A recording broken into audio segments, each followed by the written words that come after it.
آدمی نے کسی عورت سے نکاح کیا، کچھ عرصے کے بعد میاں بیوی کی آپس میں ناچاکی ہو گئی اور شوہر نے دوسرا نکاح کر لیا، دوسری شادی کر لی، دوسری بیوی کو گھر لے آیا اور پہلی بیوی کو اپنے سسرال بھیج دیا، واپس اپنے میکے بھیج دیا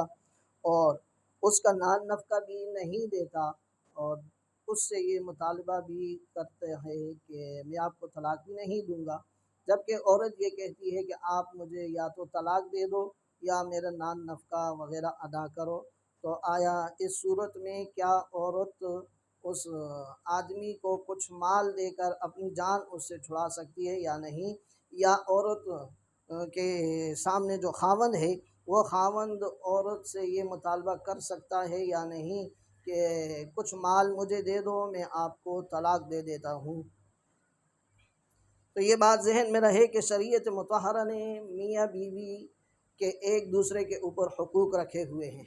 جب تک میاں بیوی ایک دوسرے کے یہ حقوق ادا کرتے رہتے ہیں اس وقت تک ان کی زندگی خوشگوار گزرتی رہتی ہے، لیکن جب یہ حقوق کی ادائیگی میں کمی بیشی ہوتی ہے یا کوتاہی ہوتی ہے، سستی غفلت برتی جاتی ہے تو آپس کے تعلقات خراب ہونے لگ جاتے ہیں۔ تو لہٰذا ایسی صورت میں بعض دفعہ یوں بھی ہوتا ہے کہ میاں بیوی کی طبیعتیں جو ہیں وہ آپس میں ایک دوسرے کے ساتھ نہیں ملتی، مخالف سمت میں ہوتی ہیں، تو تب بھی آپس کے تعلقات خوشگوار نہیں ہوتے،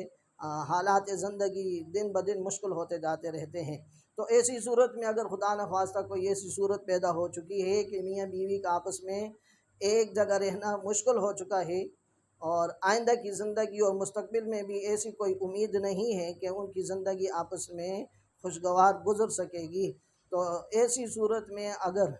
شوہر طلاق دے دیتا ہے تب بھی ٹھیک ہے، شوہر طلاق نہیں دیتا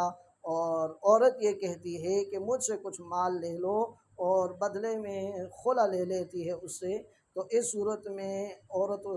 اپنے شوہر کو کچھ مال دے کر عورت اپنے شوہر سے طلاق لے لیتی ہے، تو یہ مطالبہ عورت کا کرنا